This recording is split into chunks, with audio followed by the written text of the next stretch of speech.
começando mais um episódio do Sex and the Flicks, nosso podcast sobre filmes, séries, comportamento, relacionamento, psicologia e psicopatas.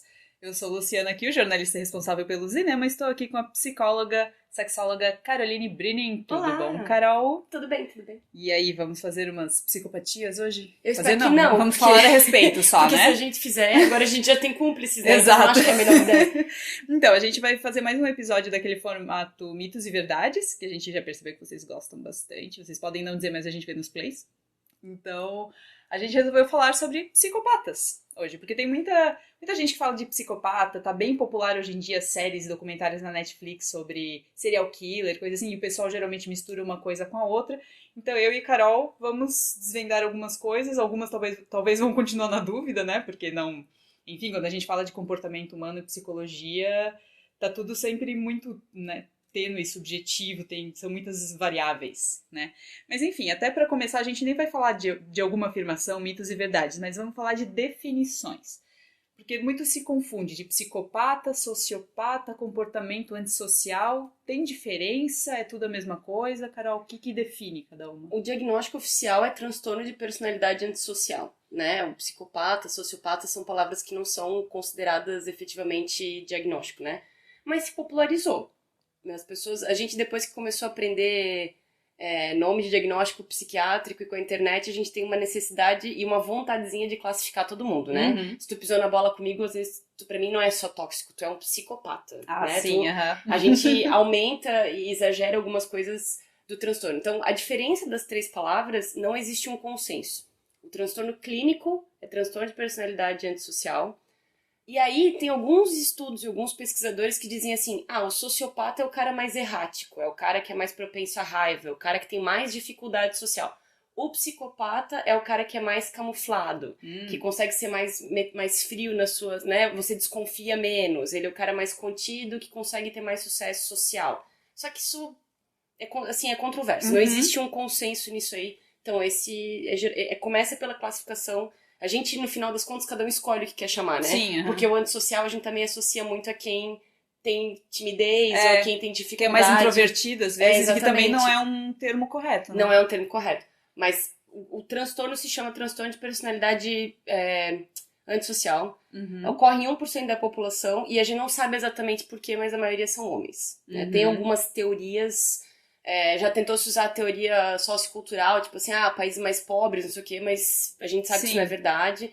Já tentou se usar uma teoria de educação. Existe uma teoria do cérebro, que talvez a amígdala, que é um centro de emoções, né, que ajuda a regular algumas coisas, é mais petrificada nessas pessoas. Que existem algumas áreas do cérebro que são um pouco... que tem um funcionamento mais baixo, e isso mexeria com as características de personalidade que a gente considera padrão numa pessoa desse tipo, e pessoas que fazem parte do que a gente chama de cluster B. No nosso livro Manual de Diagnóstico de Transtornos Mentais, o DSM, ele separa algumas em grupos, que são os clusters. Então, o cluster A ficam os transtornos de humor, o cluster B ficam os transtornos de personalidade. Então, a gente tem o histriônico, a gente tem o narcisista, o antissocial e o border. São os 4. Eles têm alguns traços em comum. A questão da empatia é um pouco difícil para eles. Um comportamento dramatizado, no sentido que você não vê muita genuinidade nas coisas que fazem, um pouco de impulsividade. E todos esses transtornos, na verdade, eles podem estar associados ou não à psicopatia, ao transtorno antissocial, eles fazem parte do mesmo grupo dos psicopatas. Esses transtornos de personalidade, eles têm similaridades com o transtorno antissocial, para mais ou para menos, né? Por exemplo, todo narcisista é psicopata? Não. Todo psicopata é narcisista? Não. Mas o psicopata, de modo geral, não liga muito pro que tu vai achar. Sim. O narcisista liga. Mas o narcisista também é grandioso. O psicopata não necessariamente é grandioso. Ele faz porque ele tá com vontade, ele não faz porque ele quer ver o que vão achar dele. Então, traços de narcisismo no psicopata são possíveis. Traços de psicopatia no narcisista são possíveis. E aí exige todo um trabalho diagnóstico pra tu sacar o que é o quê. Até porque existe, né, meio que um formulário para tu determinar de psicopatia, isso, do Robert Hare, se eu não me engano. Que eu acho que são 20 itens, né, que tu... Eu acho que são mais. Eu acho que, se eu não me engano, são 40 ou 50. E considera que se tu já começa a fechar de 20 a 30, tu tem uma potencial. Só que também é controverso, porque quando a gente fala de psicopata, tu tem que considerar todo o contexto. Tem um viés da psicologia que a gente chama de psicologia do mal, que tem um cara bem legal chamado Philip Zimbardo, que eu comentei num outro episódio. Ele tem esse livro chamado Efeito Lúcifer, ele é gigante, e ele fala sobre como qualquer um tá predisposto a fazer coisas que a gente chama na vida de psicopatia, né? De uma pessoa sem coração. Nunca diga nunca. Você pode ser uma pessoa maravilhosa, boa com seus familiares, frequentador da igreja, né? Nunca ter cometido um ato criminoso e por uma série de questões que estão te envolvendo ao longo da tua vida naquele momento, tu pode cometer um ato que normalmente seria impensável. Até é interessante a gente falar isso de que pode ter alguns traços, mas não necessariamente denotar o transtorno antissocial, né? E eu também já escrevi um pouco a respeito. O que eles falam é que assim, 1%, né, ou de Total, 1 a 3% né? que 1% seja, totalmente exato, fechou totalmente os critérios. fechado. Mas eles dizem que existem ali uns 15% dos quase psicopatas, entre aspas. Então, né? Isso é controverso porque não tem como medir esses traços. Exato. Né? Então, 1% que a gente fala dos psicopatas é aquelas pessoas que fecham os critérios em 4 domínios bem específicos. Que são... Eu até anotei que eu não queria esquecer. Peraí. Então... Afetivo é falta de remorso, insensibilidade, sentir prazer em machucar algumas pessoas, não todos, tá? Os psicopatas, mas ainda assim. São manipuladores, são mentirosos, ou narcisistas, são sedutores, né? Mentem demais. Por que é tão difícil também tu fazer uma média de quem são psicopatas? Porque um bom mentiroso, ele pode contar 1000 coisas, passar num teste, um detector de mentira, sei lá, enfim. Tu nunca vai saber. Essas pessoas são muito boas em mentira. Pode demonstrar agressividade, ter um histórico ou tendência a comportamento criminoso e sexualmente promíscuo, problema comportamental desde o começo da vida. Quando a gente vê pessoas que têm desvios de comportamento mais novos, a gente chama de transtorno opositor. Ali, porque não se considera diagnóstico fechado, por exemplo, uma criança de 7 anos que já apresenta a tal da tríade, né? Que faz xixi na cama até mais tarde na vida, tem prazer em matar animais, em fazer algumas coisas, eu acho que é piromania outra, alguma coisa assim. Tinha esse, não sei se isso ainda conta, mas a gente só estabelece esse tipo de diagnóstico na adolescência. Então até lá se chama transtorno positivo. Todas as crianças que têm isso vão virar psicopatas, né? Ou vão ser... Não. Mas é um indicativo geralmente que a gente fica atento. Eu acho que até uma ideia equivocada que as pessoas têm, até por falta de conhecimento, de pesquisa, né? Não é todo mundo que vai parar e ler sobre isso, mas vai ter noções, né, de senso comum. Que às vezes se pensa que assim, psicopatia é se a pessoa tem um transtorno mental, e sociopatia é se ela teve uma criação problemática, e eu acho que não dá pra dissociar uma coisa da outra, né? É que, assim, o que eu acho difícil pra gente entender quando a gente tem empatia e quando a gente vive mais ou menos normal é entender que um transtorno de personalidade não é uma doença. Um transtorno de personalidade é um conjunto de características genéticas, temperamento, enfim, ambientais, de criação, de experiências que você teve, especialmente na infância e na adolescência, que vão te levar para um certo caminho e ver a vida de uma certa forma e os outros e o futuro. Para quem sofre com essas pessoas, elas são monstros. Mas para elas, tanto é que psicopata não aparece em consultório. A não ser que ele apareça buscando uma outra coisa. Ele quer que tu aprove o estilo de vida dele. Ele vem judicialmente, então tu tem que dizer que ele não é a pessoa que estão dizendo que ele é. Mas ele não vem porque ele tá sofrendo porque ele é assim. Essas pessoas não têm essa capacidade de computar a emoção no grau que a gente tem. Um psicopata funcional, pessoas que têm características psicopatas, mas convivem bem em sociedade, elas relatam que, por exemplo, elas não costumam sentir medo. Elas sentem rush de adrenalina. Então, assim, se elas vão andar de moto, se elas vão pular de paraquedas, elas sentem essas coisas. Mas elas não têm medo de fazer isso. Justamente pela função emotiva ser muito baixa, elas raramente, elas não sentem ansiedade, por exemplo, então elas não costumam pensar no futuro. Eu ia falar nas consequências, né? Elas são imediatistas, assim, eu quero fazer isso agora, eu vou falar contigo agora, amanhã eu não sei, o que eu quero fazer vai ser... Por isso também que propicia muito que elas passem por cima das pessoas, porque elas não estão preocupadas se lá na frente a gente vai se falar, se lá na frente... Não, né? Isso é o agora, né? Eu até esqueci, né? Eu acho que a grande característica do psicopata é a falta de remorso. É a falta de processamento de emoção. Um psicopata com baixo funcionamento social é o que a gente muito provavelmente vai ver cometendo crime, matando gente, não tendo nenhum respeito por regra moral, por lei, enfim. Mas um psicopata que funciona bem socialmente, ele racionalmente vai adotar uma espécie de empatia que ele consegue entender, uma espécie de afetividade cognitiva. Ele tem que prestar atenção no que ele está fazendo, porque ele não se identifica com a emoção. Por exemplo, se um familiar teu morre, eu sou psicopata, eu vou aquilo pra mim que tu tá sentindo de chorar e ficar triste, eu não consigo entender isso. Sim. Mas eu sei, dentro do contexto, que é importante Que eu expressar certa eu fingi, emoção. né? Eu fingi Então, que eu tô sentindo exatamente, algo. Mas eles não se identificam com isso. Pra Uhum. gente que cresceu e vive assim, pensa, meu, mas como? Pra eles é como a gente vê, sei lá, alguma coisa, não sei, de uma outra Sim. cultura. Tu vê às vezes na TV um Discovery Channel, sei lá, uma cultura fazendo outra coisa, pensa, nossa, e pra eles aquilo é super sentimental. Mas tu não entende? Sim, entende? eu acho que até uma série que fez um serviço e um desserviço ao mesmo tempo ao entendimento que a gente tem de psicopata é Dexter, que era ele era um médico forense, né, que trabalhava com investigação de assassinos, serial killer, e ele trabalhava meio que como um justiceiro. Só que o que eu achava mais interessante dele não era nem o fato das matanças dele fazer justiça com as próprias mãos, enfim, mas era dessa dificuldade de empatia que ele tinha às vezes, assim, porque ele tinha uma namorada que no começo, como ela tinha sofrido abuso, tal, ela não estava muito interessada em sexo, e ele também não, e ele achava isso ótimo. E daí, a partir de determinado momento, que ela pegou mais confiança nele e tal, ela começou a querer algo mais, e ele, eu queria que ela parasse de fazer isso, sabe, porque vai contra o comportamento promíscuo que tu tinha citado, mas eu acho engraçado, assim, a gente pensar como a cabeça dele funciona de uma forma completamente diferente. Né? Não necessariamente tem que haver, né, o comportamento promíscuo, mas eu comentei contigo na época, eu achava o Dexter muito clichê, a forma que a série desenrolava. A ideia não é ruim. Não. A ideia não é nem tão impossível. Só o fim é ruim, né? Então, mas tem horas na série que é bem legal ver justamente isso, assim, ele vê contextos humanos e ele só, tipo assim, tá...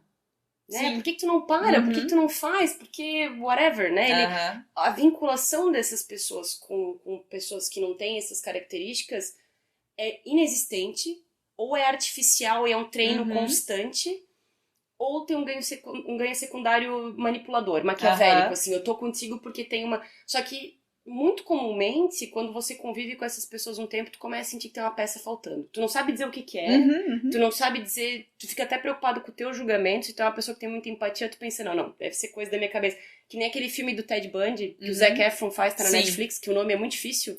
Não sei o que lá, Evil e Shockingly Vile, uma coisa assim. Extremely Evil and Shocking... o nome péssimo do filme. Mas mostra da perspectiva da namorada dele, que é extremamente codependente, que é extremamente passiva, que é super comum esse tipo de pareamento. A gente tem uma codependente com um psicopata, com um narcisista, e ela sabe que tem uma coisa errada, mas ela não consegue processar, e ela ignora inconscientemente de todo jeito, e ela desenvolve um afeto por uma pessoa que tu vê que tá ali, mas não tá ali. Sim. É um jeito, não é um jeito comum, né? Pessoas que são psicopatas funcionais, que até tem um conceito super controverso, que é o psicopata positivo, né? O psicopata que deu certo, o psicopata do sucesso. Sim. É a pessoa que tem as características, mas se adapta à sociedade, né? Que se adapta ao... E até citando o Dexter, que era outro ponto que eu acho interessante, que a melhor temporada que tem é quando ele tá atrás do tal do Trinity Killer, que é um assassino que ele mata 3 pessoas a cada um ciclo de tantos anos, né? E o que fascina o Dexter nesse assassino é quando ele descobre a vida pessoal do Trinity Killer, que ele leva uma vida familiar normal, ele se adaptou ao meio, assim, ninguém na família dele desconfia que ele faça algo assim, ele se dá bem com a comunidade, ele é voluntário na igreja e tal, e como o Dexter acabou de ter um filho, ele tá meio que querendo descobrir como que ele faz pra se adaptar, porque ele sempre se sentiu meio outsider nesse sentido, então como que ele se adapta pra sobreviver com o instinto assassino dele por mais tempo, obviamente, né, não é porque ele quer ser uma boa pessoa, é só porque ele não quer ser pego por mais tempo, né. Então eu acho que esse é um... e quando tu falou essa camuflagem, né. E os assassinos que a gente tem bastante contato na TV ou nos livros, né? O BTK, o Zodíaco, não sei o quê. Todos eles têm... Os que a gente vê nos filmes, de modo geral, são aqueles que têm um pezinho narcisista porque eles querem um trabalho reconhecido, né? Mas tem uma outra questão que a gente comentou hoje, antes que eu falei do rush de adrenalina. Tu falou assim, mas o psicopata, ele mata, ele precisa... Ele não precisa. O conjunto de fatores, genético, ambiental, aquela experiência de vida, o lugar onde ele cresceu... que vai determinar muito essa necessidade de sangue, que dá até pra comparar um pouco mais ou menos com o Dexter, assim, ele não precisaria matar. Ele poderia ser um cara esquisito que trabalha, né? Na verdade, o que eu acho que é até o mais perturbador do Dexter é que quando ele é pequeno, ele começa a dar sinais, né? E o pai adotivo dele, que era um policial, ele sabia do trauma de sangue, batismo de sangue, porque sempre parece que precisa ter um fator X, não precisa, né? mas que ele viu que o filho dele, sei lá, matou um bichinho e não teve remorso, tal, que ele começou a perceber essas coisas, ele começou a orientar o Dexter pra virar um justiceiro, porque ele assim, eu sei que a justiça não vai Mas poderia funcionar. não ter acontecido também, né? Sim, Se o sim, Dexter... mas se tu parar pra pensar, o pai dele é tão psicopata quanto ele, porque orientou ele redução de a danos, matar né? E não ser pego. Sim, redução de danos, já que tem que matar, então... Que tu mate quem merece, né? Essa lógica de psicopata ser um assassino, de psicopata ser do mal, assim, e tal, isso é muito porque a maioria dos estudos foi feito com presidiários. Presidiário e paciente do hospital psiquiátrico preso, assim, né, que judicialmente foi enviado pra lá. Então, criou-se essa marginalidade do diagnóstico, porque a boa parte das informações que a gente tem são dos presos, porque esses a gente teve a oportunidade de... Exatamente. Então, marginalizou muito mais a ideia, porque tem alguns traços da psicopatia que a gente meio que precisa, é que eles são disfuncionais. Por exemplo, lidar melhor com medo, se arriscar um pouco mais, um pouco de impulsividade. Num grau normal, isso não é... Um pouco de audácia não é ruim, né? Mas o problema é quando esses traços desandam. Não contam de ti, né? É tipo o narcisismo. Pô, é bom tu achar que tu é bom em alguma coisa. É bom tu achar que tu é capaz. É bom tu se sentir todo mundo gosta de ser reconhecido, especial. Agora, quando sai do normal, do saudável, é que vira um problema, né? Por isso um transtorno. Mas então, vamos pros mitos e verdades? Ou só mitos, ou só verdade? Não, só verdades acho que não, mas enfim. Atiradores em massa são psicopatas. Não. Vai no celular. Peraí. Achei. Não são. De modo geral, pelo que eu entendi, 1 a cada 5 podem demonstrar doença mental severa, né? Mas o que se percebe muito nessas pessoas? Tem um pesquisador que trabalha de consultor para FBI, um psicólogo forense, que ele fala que existe um espectro de paranoia. O que tu vê muito nessas pessoas, de modo geral, são pessoas que não souberam lidar bem com perda, sentem um senso forte de injustiça, de que o mundo está contra eles, são pessoas que estão sob estresse crônico há muito tempo, que podem ter ligação com depressão, podem ter ligação com algum momento de mania, ou histórico de mania, que é esse humor um pouco mais eufórico, e uma necessidade de resolver e de fazer e de estar na frente. Pode ter uma ligação com esquizofrenia, que daí a pessoa tem esse pensamento, né, imaginativo, assim, a pessoa delira, achando que alguém tá falando pra ela alguma coisa, a paranoia é que tem alguém perseguindo a vida inteira, então eu tenho que fazer alguma coisa, e geralmente é um acúmulo, né? Se foi um surto psicótico, que é todo mundo aqui pode ter uma vez na vida e nunca mais ter, pode ser. Ser um psicopata não é garantia de que vai ter assassinato em massa, tem outros fatores que influenciam muito mais, e aí tem desigualdade social, tem a minha capacidade de resiliência. Eu já atendi uma outra pessoa que fica tão obcecado no término de um relacionamento e o pensamento obsessivo vai crescendo, que a pessoa pensa, eu sou capaz de matar? Eu tô procurando arma? Eu tô procurando não sei o quê? Isso é outra coisa. A gente fala de armamento, que tem que armar o cidadão. Ainda bem que é difícil conseguir uma arma. E olha que infelizmente não é tão difícil. Mas ainda bem que é. Porque pessoas em estado de estresse e de... Enfim, que já estão cansadas, exaustas, tipo o Joker, assim, que o Joker faz essa crítica meio social de tipo assim, o cara encheu o saco da vida ser aquilo, então, se o cara tem acesso fácil, no impulso, né? Mas nem uma briga todo mundo. De trânsito, né? Uma coisa besta às Exatamente, vezes. Tem uma média que nos Estados Unidos por dia, se tu for separar o tanto que já aconteceu, ocorreria um assassinato em massa. Eles consideram até 4 pessoas um assassinato em massa, né?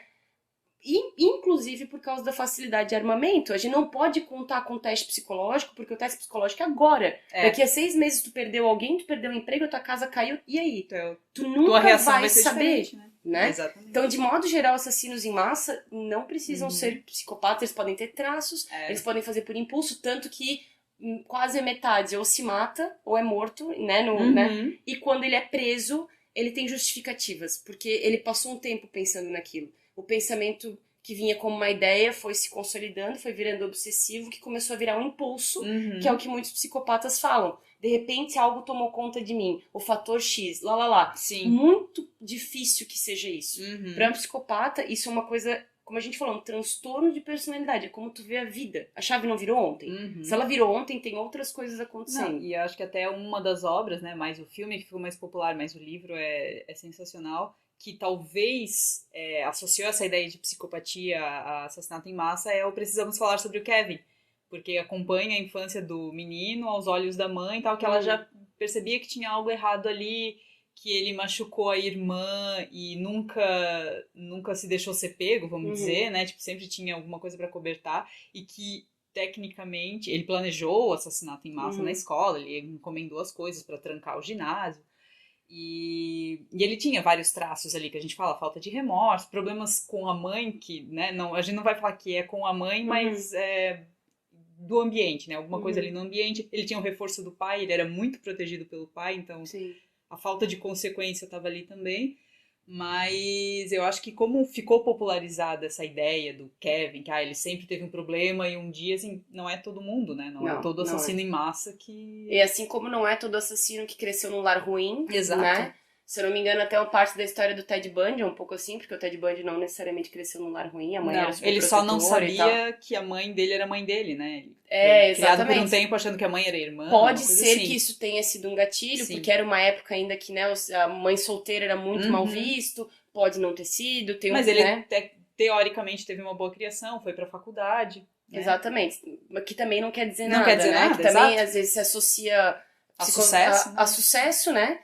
E alguns casos a pobreza, que me lembrou Silêncio dos Inocentes. Eu não sei se tu lembra, tem partes que a Clarice, né, ela vai construindo o perfil do psicopata e conversa com o Anthony Hopkins pra, né? E eles falam da infância, que é sempre assim, que ele já matava bichos, que não sei o que, tarará. Cara, é muito relativo. A gente tem que cuidar muito porque é um diagnóstico que não é fácil de fazer. Não dá pra generalizar. Né? A maioria dos nossos diagnósticos, de modo geral, são feitos por entrevista. E essas pessoas mentem. Elas são muito dissimuladas e elas estão... Né? Tu nunca pode dizer com certeza que foi isso. E nessa... Já que a gente mencionou do Kevin, antes tu comentasse alguma coisa de episódios na infância e tal... Outra afirmação, então, pra gente ver se é mito ou verdade. É possível prever que alguém irá se tornar ou que é um psicopata? Cara... Porque a gente falou ali do pai do Dexter que viu sinais que poderia ser, mas... Tem um documentário no YouTube que aparece de vez em quando, que é Anjos não sei o que lá, Anjos Infernais, que é a entrevista de uma garotinha que supostamente é psicopata. Que ela é bem esquisita mesmo, assim, né? Tudo muito relativo. Tudo muito relativo. Talvez tenham crianças que demonstrem cedo algumas características esquisitas, né? Esquisitas em comparação ao que a gente espera de uma criança. Talvez a pessoa se demonstre mais pra frente. É aquela história, de vez em quando a gente ouve uma história do mas meu vizinho é tão querido, as crianças adoram ele. Tipo, dizer que tu vai premeditar, eu acho um pouco presunçoso, assim. É claro que a gente gostaria pra evitar Minority situações... Report vibes, exato, assim, né? Mas tem essa história aí da tríade, né? Que, se eu não me engano, eu acho que é piromania, mas não tenho certeza. Era enurese, que é fazer xixi na cama até mais tarde. Maltratos animais, e eu tô achando que é piromania, né? Que é a coisa de botar fogo... Eu não lembro. Eu acho que era uma tríade que era utilizada. Eu não sei se ainda é. Mas requintes de crueldade, essas coisas meio maquiavélicas, assim. O assassino de Green River, inclusive, que a gente tava comentando um pouco antes, e vai sair uma história em quadrinhos agora sobre ele... ele teve problemas com fazer xixi na cama até os 13 anos de idade. E a mãe dele era bem autoritária. E esses episódios de fazer xixi na cama à noite... ele criou um ressentimento muito grande com ela porque ela reagia muito violentamente a isso. E daí ele falou que ele tinha depois, mais tarde, quando foi pego, óbvio, né? Ele falou que ele tinha um sentimento bem antagônico em relação à mãe dele, que ele era, ao mesmo tempo, de repulsa e sexual. Sim. E daí ele queria matar a mãe dele, nunca matou, enfim. Mas, assim, as vítimas dele eram mulheres com quem ele tinha encontros sexuais antes. Sim. Não necessariamente estuprava, assim, mas... Com criança, eu tenho pouca experiência, mas quando as crianças aparecem no consultório fazendo xixi na cama depois de uma certa idade, pode estar denotando insegurança, ansiedade, medo. Então pode ser, né? E aí no começo da adolescência é que se consolidam os transtornos de personalidade. Então, assim, num lar onde eu fui extremamente negligenciado, abusado, abandonado, e foi impregnado um sentimento de que eu não sou o bastante... de insuficiência, eu posso, não quer dizer que eu vou, pegar o caminho do eu não preciso de ninguém. Dane-se, as pessoas estão aqui pra isso mesmo, eu não, né? É aquela história, a gente nunca pode afirmar nada porque é um caldo de coisas que te torna quem tu é. Tem uma predisposição genética, tem, sei lá, uma questão hormonal, de construção de desenvolvimento cognitivo, tem um monte de coisa pra tu dizer se a pessoa é ou não. Tem um negócio que voltou à tona, que não se falava muito, que começou a se falar nos anos 70, que é a tríade sombria da psicologia, né? Que é o narcisismo com maquiavelismo com psicopatia. E que se você tem scores altos nessas três áreas, quase que com certeza você vai estar cometendo crimes e infringindo mal nas pessoas, né? Esse sentimento de grandiosidade, insensibilidade, necessidade de manipulação e explorar outras pessoas, e a falta de remorso, e, né, são as três. A gente sempre acha que isso é só um psicopata, mas tem pessoas que não se encaixam e que podem agir dessa maneira dependendo do contexto que elas estão, que é aquela grande dilema do nazismo. Sim. Mas quantos generais? Não é possível que todo mundo era psicopata. Realmente, não é possível que todo mundo era psicopata, tem que ter uma doença mental. Mas se tu levar em consideração o estresse do contexto... o estresse do contexto, e quem convenceu essa galera toda de que era uma boa ideia? E às vezes é até lavagem cerebral. Tu foi convencido por comportamento de manada, tu tava ali, todo mundo foi fazer isso. Sim. E aí, quando tu tá sendo visto por uma pessoa só e aquela nuvem maluca passou, e tu vai dizer, eu fiz o que me mandaram? Não é nem às vezes porque eu tô eximindo da culpa, é porque naquela época era isso. Então é complicado, é difícil dizer que a pessoa é ruim, é boa, porque ela nasceu assim, ela não vai mudar, e algumas talvez não vão. Sim. Mas... Daí isso leva a gente a uma outra afirmação. Psicopatas são loucos? Não. Não, eles podem ter uma comorbidade, que a gente chama. Como eu falei, transtorno de personalidade, a pessoa psicopata, a pessoa é ruim, ela não é louca, né? O louco é um aditivo.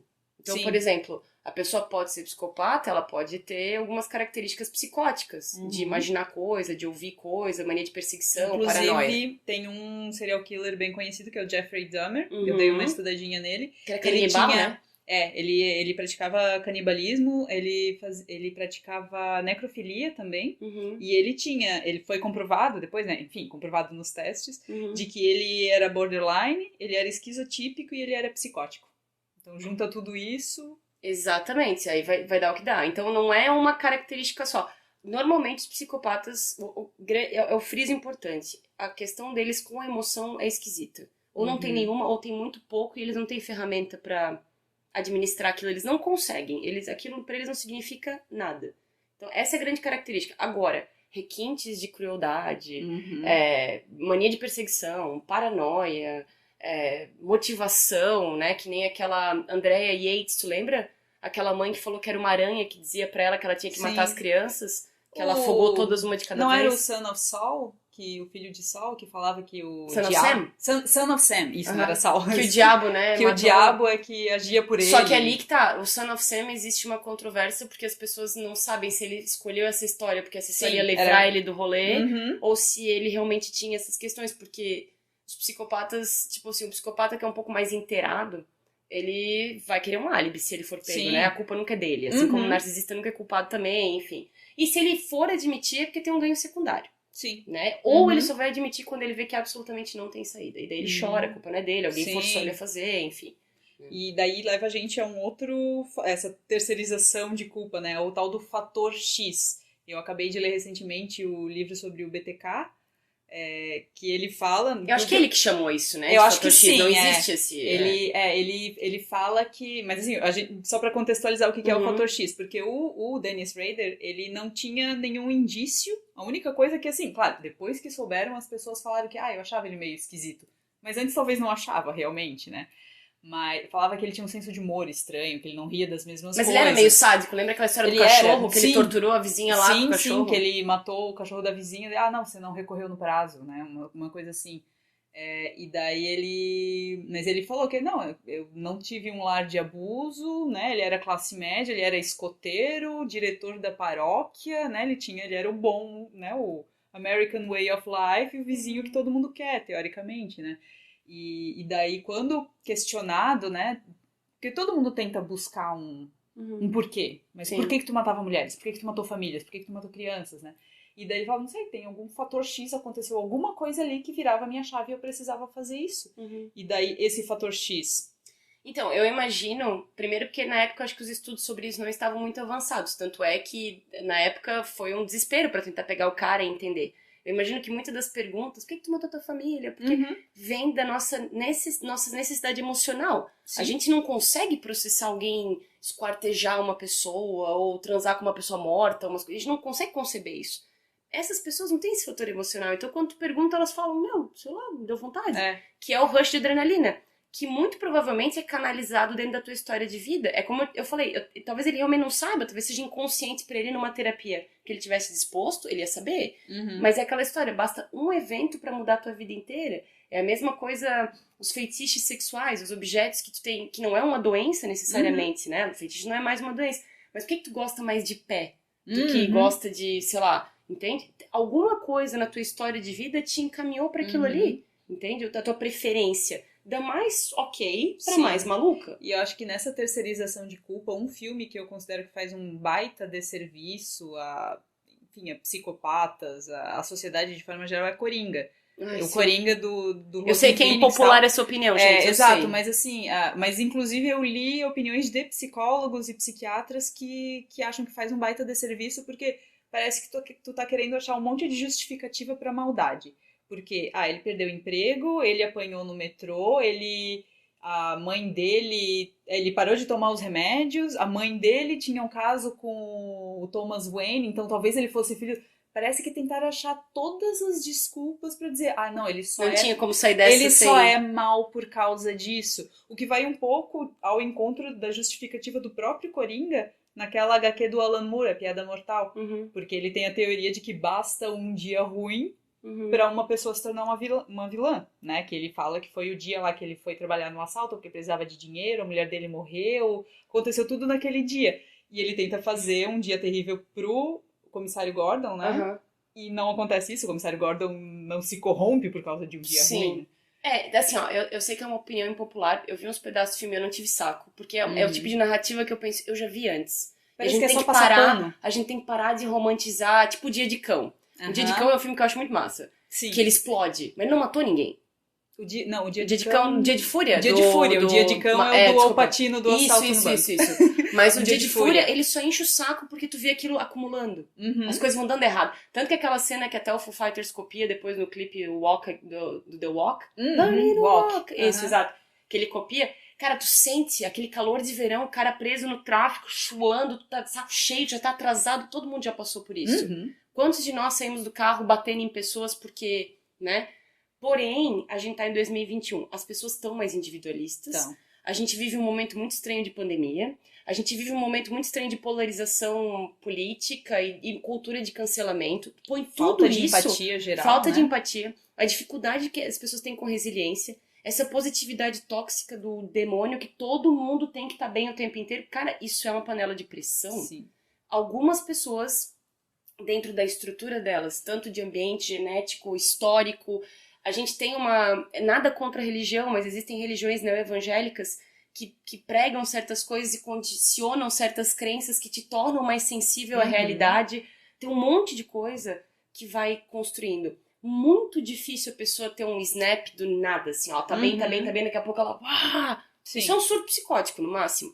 Normalmente, as pessoas que cometem essas atrocidades, aquilo tá, um tempo cozinhando ali, entende? E aí o dia ruim, eu entendo, é o dia ruim que estourou. Naquele dia, o gatilho foi puxado pra um negócio que já tava aqui dentro me consumindo. Essa é a maior probabilidade. Mas não que vai te tornar um vilão pro resto da vida. Um vilão, talvez pela culpa que tu sinta. Tá, né? ok. Talvez. Mas essa coisa de justificar a justiça tem outras questões de caráter. De coisas que você acredita sobre você e sobre o mundo. Que foram por alguma... Mas assim, é um complexo conjunto de coisas. O que me irritou no Coringa... a gente não pode romantizar esse tipo de rolê. A gente não pode justificar... Lembra aquele documentário do ônibus 147? 174. 174, que também gerou essa polêmica. Mas pô, o cara veio lá da favela, ele se ferrou. E eu sei que eu tô colocando num lugar muito sensível, porque é dizer, mas você não passou por isso. Não passei. Mas tem um monte de gente de classe média, que nem aquele menino que atirou no pessoal no cinema, lembra? Sim. Que ele era estudante de medicina, que também tinha as arguras dele, e ele... Agruras dele, e ele... Não é só... O contexto social diz muito, mas não é só o dinheiro. São as pessoas que passaram na tua vida, são as experiências que tu teve, as exigências que tu tem de ti, e como aquilo despertou o teu senso fantástico de injustiça.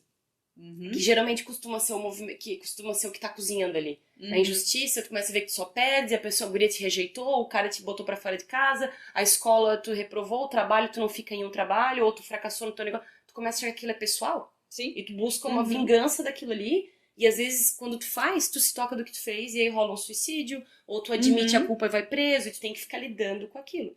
Sim. É uma coisa super complexa. A gente quer muito uma resposta simples. Sim. Mas não é.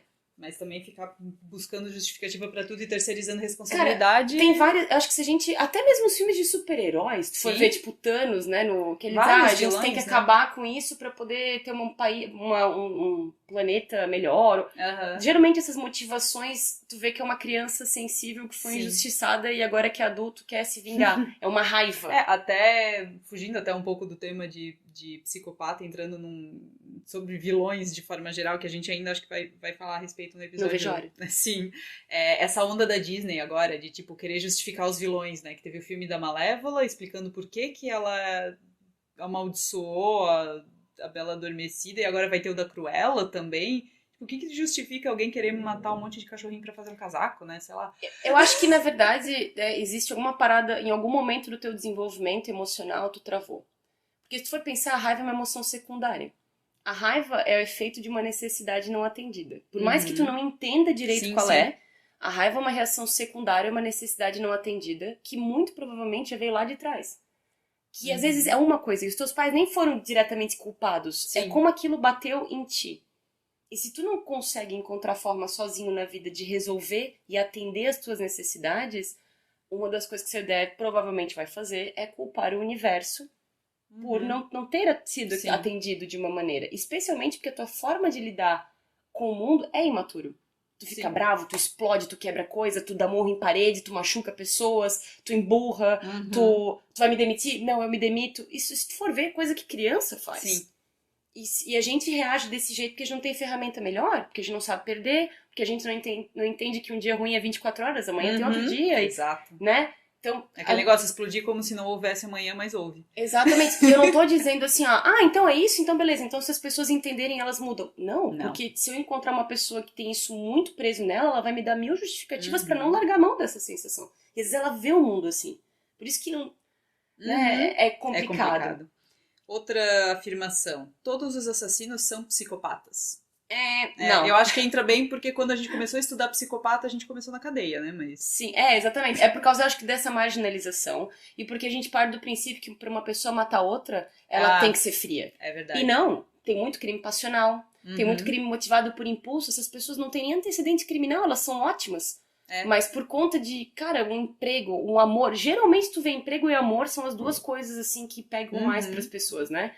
Como aquilo se desenrolou, eu vejo várias pessoas vítimas de relacionamento abusivo que chegam no seu limite e agridem um parceiro, sendo que elas nunca foram agressivas. E aqui no Brasil, em vários países que tem problemas com usuário de droga, coisa assim, né? Tem muita gente que comete crimes absurdos por estar sob efeito, por estar com um comportamento psicótico causado por droga. Por droga, né? Então, assassino é uma coisa, psicopata pode ser, pode não ser. Exato, e aí entra coisas tipo assim, uma pessoa depressiva que perdeu o senso de esperança do mundo, qual é o problema pra ela de me matar e te matar? Né? Tipo assim, uma pessoa que tá num momento de mania, que ela tá acelerada e que ela botou na cabeça dela que...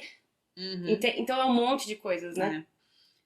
Outra, todos os psicopatas são violentos. Não. Não são. Como eu te falei, os psicopatas funcionais, eles são pessoas... Talvez eles sejam não agressivos, mas eles sejam de alguma forma distantes. O jeito de olhar pra ti, tu percebe que tem uma coisa faltando, o jeito de conversar contigo. Parece que o humor deles é meio morno, assim. Né? Eles não são pessoas efusivas, felizes. Não, eles são... É tudo mais ou menos igual. Porque se tu parar pra pensar que eles não processam emoção... Então, né, e quando você suprime uma emoção, tu suprime todas. Então, tu vai acabar sendo morno na vida.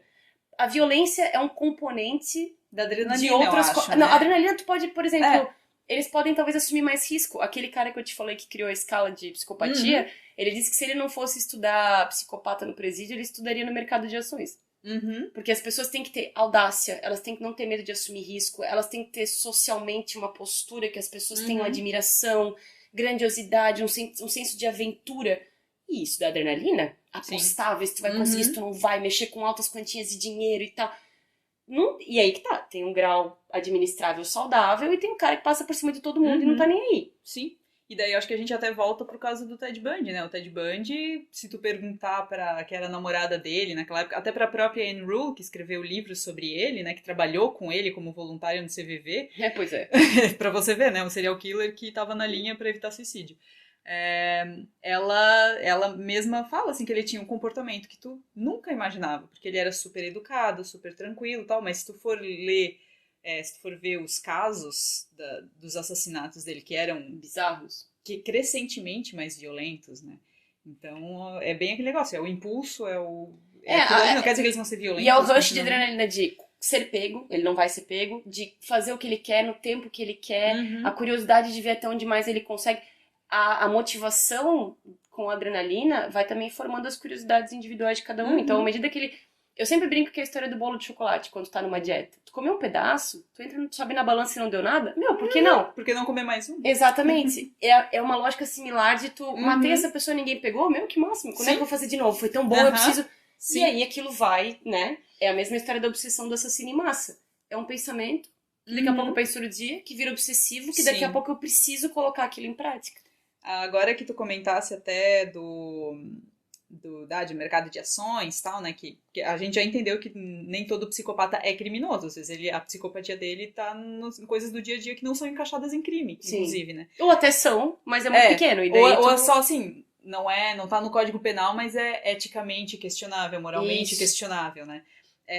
Outra afirmação uma ideia que se criou, né, que o mundo corporativo e financeiro tá cheio de psicopatas.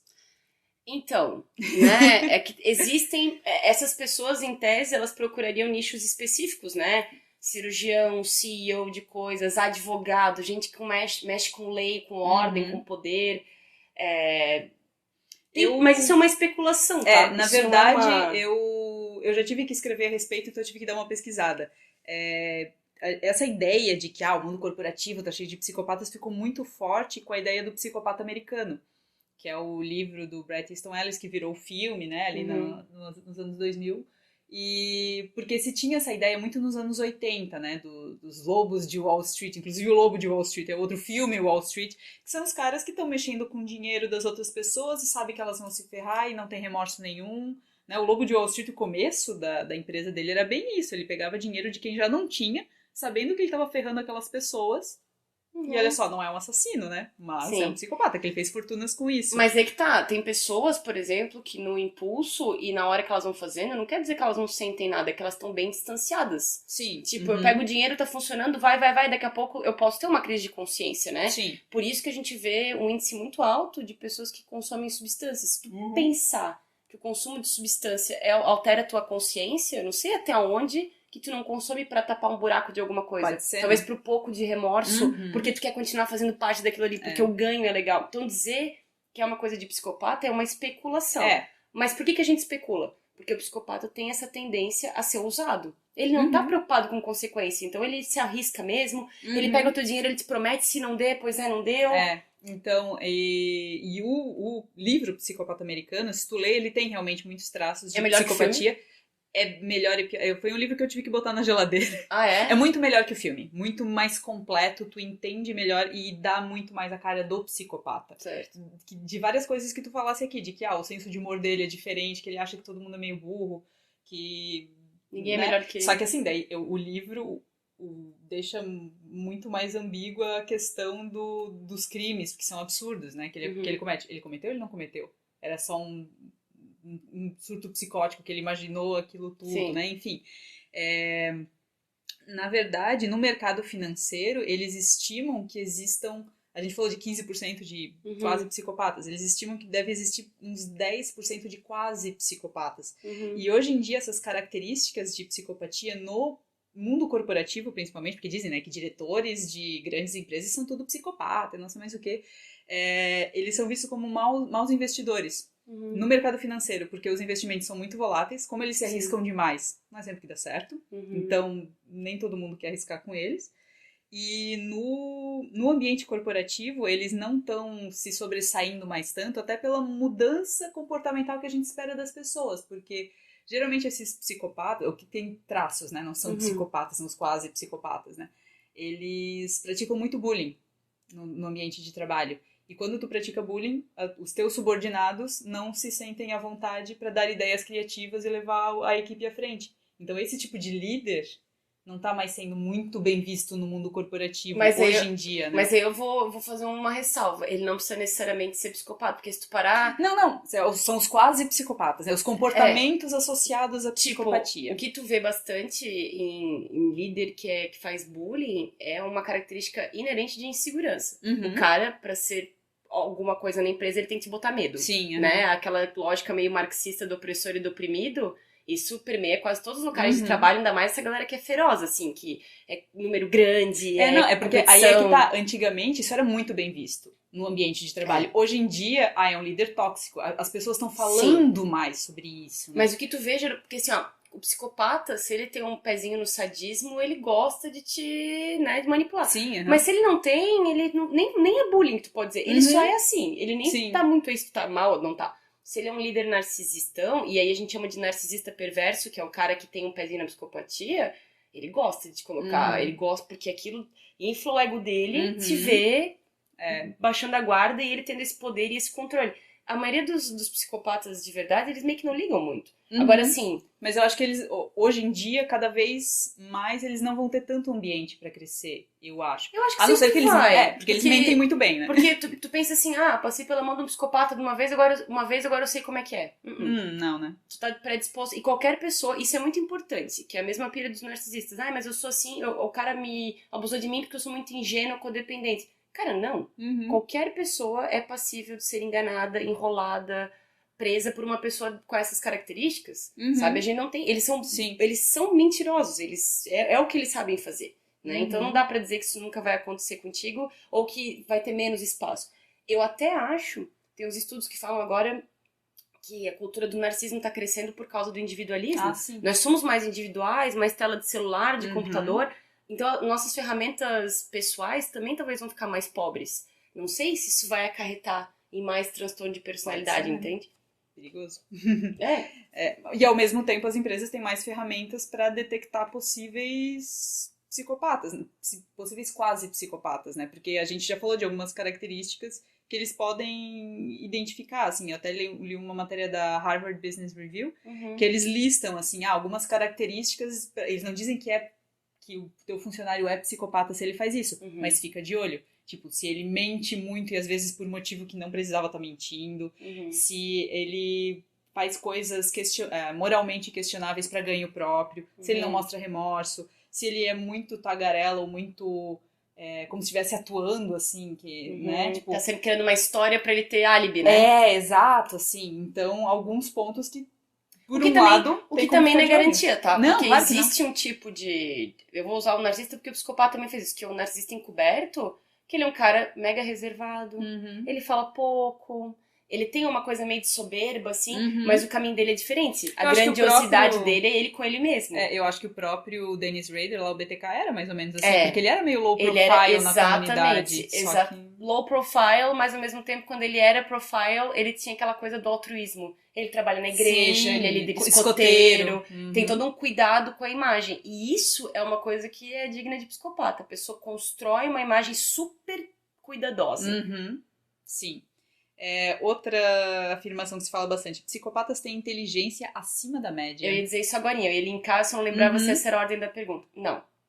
Mas aí que tá, por que as pessoas acham isso? Porque filmes e séries demonstram isso, né? O Hannibal Lecter, né, é o exemplo. Exato, não precisa ser. E outra coisa que intriga a gente é, todas as coisas que eles fazem, por exemplo, assassinato em série, é premeditado.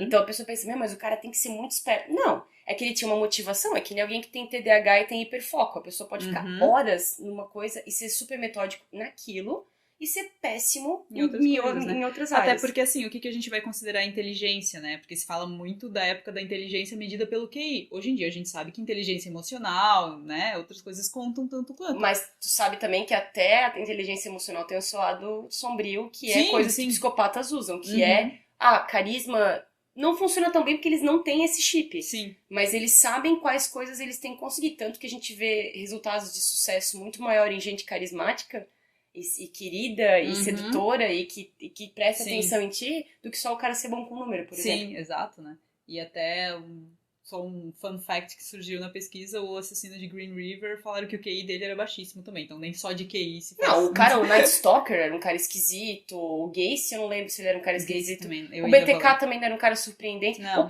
próprio Bundy não era. O BTK foi pego porque achou que não dava pra rastrear disquete, né, gente? Pois é, então, mas o próprio Bundy não era. O Bundy fez 1.200 faculdades e ele era o típico inflado, assim, ele leu 2 livros e ele achava que ele era PhD. Exato, e queria ser o próprio advogado no caso dele, né? Que daí é a questão do negócio do charme, né? Uhum. Último agora, não há tratamento para psicopatia. Neste momento, existem uma coisa ou outra experimental, mas, de novo, a gente parte do princípio que é uma doença. Para eles tá ótimo. Eles não aparecem no consultório porque eles porque eles estão sofrendo. Se eles estão sofrendo, eles estão buscando um outro negócio. Não é porque eles reconhecem o erro dele, não é isso, entende? Essas pessoas não acham que tá ruim. Então, não existe tratamento. Existem tentativas, mas não existe. Aí é aquela assim, mas todo psicopata? Não. Pessoas que têm traços de psicopatia, por exemplo, e têm dificuldade em lidar com as pessoas, vão chegar no consultório não chorando, mas eles vão reclamar. Que é difícil lidar com fulano, que ele não entende, que não sei o quê. E aí tu começa a explorar com eles conceitos como empatia, como eles ficam... E tu vê na cara deles, assim, eles não... E tem bastante gente, assim, que te olha como se fosse um ET quando tu fala de empatia. Mas, por que eu preciso ter isso? Aí tu explica, custo-benefício. Tu fala com eles como tu tá vendendo uma casa. E aí tu vai... Né? E aí eles vão entendendo que tem custo-benefício pra eles. Ah, tá, então eu vou tentar fazer isso. Nossa, funcionou não quando eu falei... Não porque eles se importam, né? Exato, exatamente. Então, neste momento específico, a gente não tem tratamento pra isso. Então, Carol, só para mensagens finais, a gente sabe que ninguém aqui vai conseguir diagnosticar um psicopata só em observação, só em convivência, até porque eles são altamente manipuladores e mentirosos, né? Mas algumas dicas que a pessoa ela pode ficar de olho para ou perceber que tá, de fato, né, diante de um possível quase psicopata, enfim, ou até para parar de chamar o coleguinha de psicopata, né?